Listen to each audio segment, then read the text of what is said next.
우리가 하나님을 사랑하고 하나님의 자녀답게, 빛의 자녀답게 살아가는 것, 오늘도 우리에게 주신 그 마음을 지키면서 살아가는 것 정말 중요합니다. 오늘도 주님 안에서 평안하고 행복한 하루 되기를 축원드립니다. 오늘 말씀은 에베소서 5장 말씀입니다. 5장 2절 말씀 보면 그리스도께서 너희를 사랑하신 것 같이 너희도 사랑 가운데서 행하라. 그는 우리를 위하여 자신을 버리사 향기로운 제물과 희생제물로 하나님께 드리셨느니라 라고 말씀하셨습니다. 그렇습니다. 우리는 사랑 가운데서 행할 수 있어야 됩니다. 어디 가운데서? 사랑 가운데서. 그 사랑을 어떻게 보여주셨습니까? 바로 십자가에서 자기를 온전하게 드림으로써 희생제물이 되어줌으로써 우리에게 사랑을 보여주신 그 사랑을 우리가 생각하면서 그 사랑 안에서 거하는 삶을 살아야 합니다. 주님께서 우리를 너무너무 사랑하십니다. 그 사랑이 매일매일 우리를 이끌어가고 있다는 것을 우리가 느낄 수 있어야 되는데 때로는 우리는 그 사랑을 깨닫지 못하고 그 사랑을 잊어버리고 살아갈 때가 있습니다. 참으로 안타까운 일이죠. 그 사랑을 깨닫지 못하면 우리는 늘 이제는 어둠에 노출될 수밖에 없고 주님의 그 사랑이 우리 가운데 흘러넘쳐나야 되는데 그렇지 못하면 우리의 삶에 분명하게 이제는 틈이 보이기 시작합니다. 자, 3절에 보면 음행과 온갖 더러운 것과 탐욕은 너희 중에서 그 이름조차도 부르지 말라. 이는 성도에게 마땅한 판이라 했습니다. 음행, 온갖 더러운 것, 탐욕, 이것은 그 이름도 부르지 말라고 말씀하고 있습니다. 우리 안에 탐욕이 있습니까? 더러운 말들, 더러운 생각들, 더러운 음행의 그런 모든 생각들이 우리 가운데 혹시 있지는 않습니까? 우리는 어떻게 해야 되죠?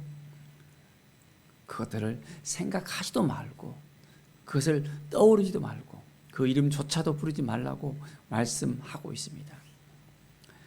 참 우리 자신을 지켜낸다는 것이 쉽지 않습니다. 그러나 우리는 지켜낼 수 있습니다. 누구 때문에? 바로 예수 그리스도 때문에. 예수 그리스도의 그 십자가로 인해서 우리의 삶은 완전히 이제 변화되었습니다. 새로운 사람이 되었습니다. 새 사람을 입었습니다. 그렇기 때문에 우리 안에 있는 모든 어두움은 하나하나 이제는 제거되어야 됩니다.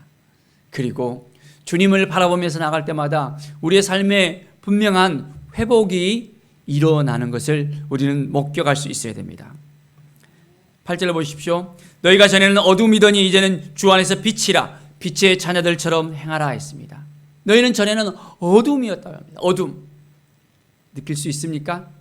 그러나 이제는 어둠입니까? 아니면 빛의 자녀들입니까?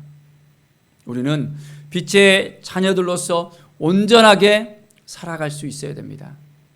예수 그리스도 안에서 놀라운 그 은혜 가운데서 우리가 살아가시는 것입니다. 빛의 열매는 어떤 열매를 맺어야 되나 그러면요, 우리가 포도나무에는 포도 열매가 열리고 사과나무에는 사과 열매가 열립니다. 빛의 자녀는 빛의 열매를 맺어야 되는데 어떤 열매일까요? 자, 9절을 보십시오. 모든 착함과 의로움과 진실함에 있느니라. 우리는 착함과 의로움과 진실함, 그것을 찾아볼 수 있습니다. 자, 우리 안에 착함이 있고 의로움이 있고 진실함이 있으면 바로 빛의 자녀로서 열매를 맺고 있는 것입니다. 그런데 아무리 찾아봐도 착한 구석이란 건 찾아볼 수도 없고 의로운 구석도 찾아볼 수 없고 진실한 부분이 하나도 없는 거예요. 그러면 열매가 없는데 어떻게 빛의 자녀라고 말할 수 있겠습니까? 서글픈 일이죠. 그러나 우리들의 삶은 날마다 진실합니다. 주님 앞에서 진실합니다. 사람 앞에서 진실합니다. 또한 우리가 죄 가운데 살아가는 것이 아니라 이제는 모든 죄를 다 고백하고 이제는 예수 그리스도 안에서 어떠한 삶을 살아갑니까? 의로운 삶을 살아가는 것이에요. 의인의 삶을 살아가는 것입니다. 의인은 믿음으로 살리라고 말씀하십니다. 믿음으로 살아가는 삶을 살아가는 것입니다. 맞습니까? 자, 모든 착함과 그 모습 속에서 선함이 보여야 되는 거예요. 선한 것. 얼굴 보면 야, 당신은 어떻게 그렇게 선해요? 어떻게 그 얼굴이 그렇게 맑아요? 어떻게 그렇게 착한 마음이 있어요? 하면서 그런 정말 고백이 우리 가운데 있어야 됩니다. 그런 칭찬을 들을 수 있어야 됩니다. 그렇게 살아가는 우리 모두가 되길 바랍니다. 10절에 주를 기쁘시게 할 것이 무엇인가 시험하여 보라. 날마다 우리는 주를 기쁘게 하는 삶을 살아야 됩니다. 정말 주님을 기쁘시게 하고 있습니까? 어제 하루를 생각해 보십시오. 무엇이 여러분의 삶을 통해서 주님께서 기뻐하셨나요? 정말 그 기쁨이 우러나왔나요? 항상 기뻐하라. 쉬지 말고 기도하라. 범사에 감사하라 할 때 항상 기뻐하라. 내가 다시 말하노니 기뻐하라 말씀했는데 정말 주님 안에서 기뻐했습니까? 주를 기쁘시게 하는 그 삶을 우리는 살아가는 것입니다. 그냥 우리만 기뻐하는 걸로 끝나는 것이 아니라 주님께서 기뻐하시는 일을 오늘도 찾아서 합시다. 자, 뭘 기뻐하실까? 잘 생각해 보세요. 16절에 보면 세월을 아끼라 때가 악하니라 했습니다. 세월을 아낄 수 있어야 됩니다. 뭘 아껴야 된다고요? 세월을 아껴야 돼요. 세월을. 우리에게 주어진 그 세월을 아낄 때 하나님께서 이제 우리를 통해서 축복의 통로로서 열어주십니다. 18절 보십시오. 술 취하지 말라 이런 방탕한 것이니 오직 성령의 충만함을 받으라 말씀하고 있습니다. 뭘 받으라고요? 성령의 충만함을 받으라. 자, 이 성령에 대해서는 충만함인데, 자, 성령의 충만함은 매일매일 이제 충만해야 될까요? 아니면 충만했다가 그 다음 날은 이제 사그러들어야 될까요? 술 마시는 자들이 이 술에 대한 비유를 들었는데 오늘 저녁에 진땅 이제 술 마시고 취했습니다. 자, 그 다음날 아침에 되면 어떻게 됩니까? 속풀이 한다고 해장국 먹고 또 여러 가지 몸을 보신하게 되면 어떻게 됩니까? 몸이 회복이 되잖아요. 성령 충만함도 마찬가지입니다. 오늘 하루 종일 우리가 성령의 충만함을 가졌습니다. 그런데 내일도 충만할까요?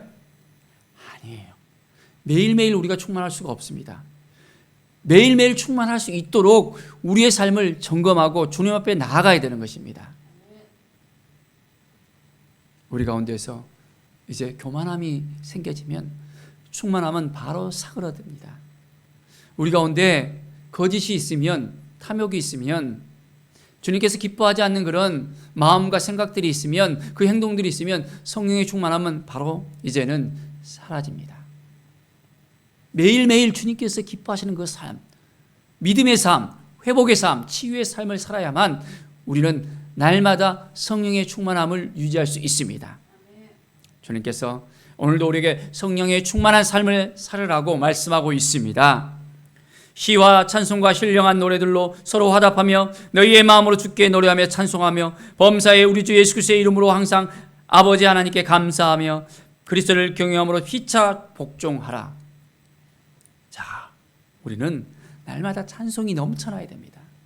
매일매일 우리 가운데서 하나님을 찬양하는 그 소리가 넘쳐나야 됩니다. 우리의 마음으로 노래를 불러야 됩니다. 그냥 남에게 보이는 것이 아니라 이제는 진실된 마음으로 하나님께 거룩하게 나갈 수 있어야 됩니다. 또한 우리 하나님께 감사해야 됩니다. 뭘 감사해야 된다고요? 하나님께 감사해야 돼요. 감사가 넘쳐나는 삶이 바로 성령의 충만한 삶입니다. 성령 충만한 삶은 매일매일 감사가 넘쳐납니다. 기도의 가장 하이클래스가 바로 감사 기도라는 말을 합니다. 이것 주세요, 저것 주세요. 간구 기도를 하는 데 있어서 이제는 하나님 앞에 나아갔을 때 감사하는 것입니다. 주신 것에 대해서 감사합니다. 심지어는 주실 것에 대해서도 감사하는 것입니다.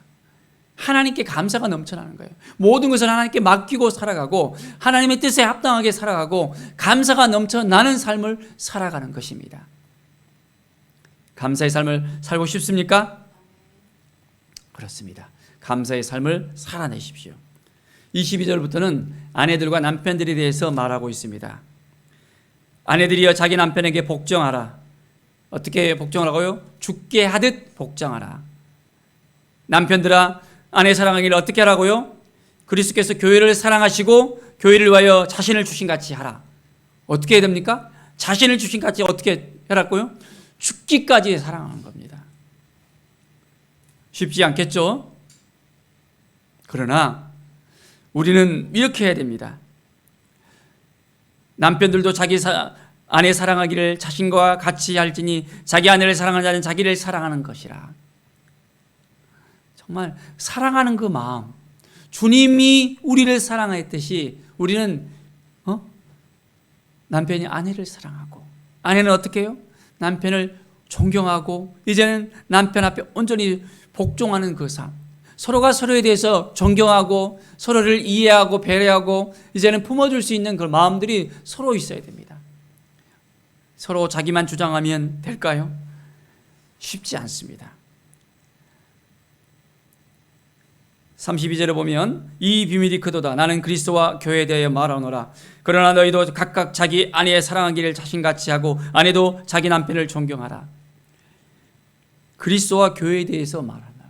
바로 이 가정에 대해서 남편과 아내에 대한 그 부분이 이제는 그리스도와 교회에 대한 부분까지도 이제 확장되어지는 것을 볼 수 있습니다.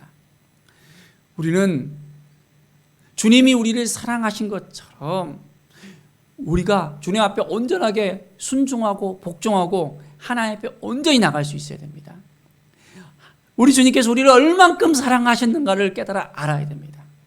그것을 알게 되어지면 이제는 우리의 가정 가운데서도 남편이 아내를 정말 사랑하고 아내는 남편을 존경하고 서로에 대해서 자기를 주장하는 것이 아니라 이제는 자기를 내려놓는 삶을 살아갑니다. 혹시 실수하는 말을 할지라도 서로 그에 대해서 용납할 수 있는 마음을 갖게 되어지고 부족해도 이제는 기도해 줄 수 있고 연약하면 이제는 서로를 갖다가 이제는 감싸 줄 수 있는 그런 가정이 될 수 있습니다. 남편과 아내가 서로가 하나 되는 모습을 가질 때 자녀들의 모습 가운데서는 분명하게 부모들의 그 아름다운 모습이 그 마음들이 흘러가게 되어 있습니다. 부모가 싸우고 서로에 대해서 이제는 좋지 않는 그런 모습들을 자녀들에게 보였을 때 가정은 무너질 수밖에 없습니다. 바로 그리스도와 교회에 대한 부분들, 정말 모든 그리스도 안에서 이제는 하나 된 우리 지체들의 그 삶이 서로를 위해서 사랑하고 나눠주고 베풀어주고 함께하는 삶, 성령의 충만한 삶을 우리가 살아가는 것입니다. 오늘도 주님이 주신 마음을 가지고 이제 온전하게 이제는 빛의 자녀들처럼 하나님의 자녀로서 살아가십시다.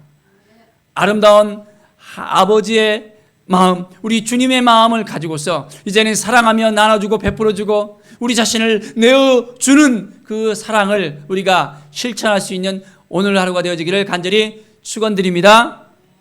기도하겠습니다. 하나님 아버지 감사합니다.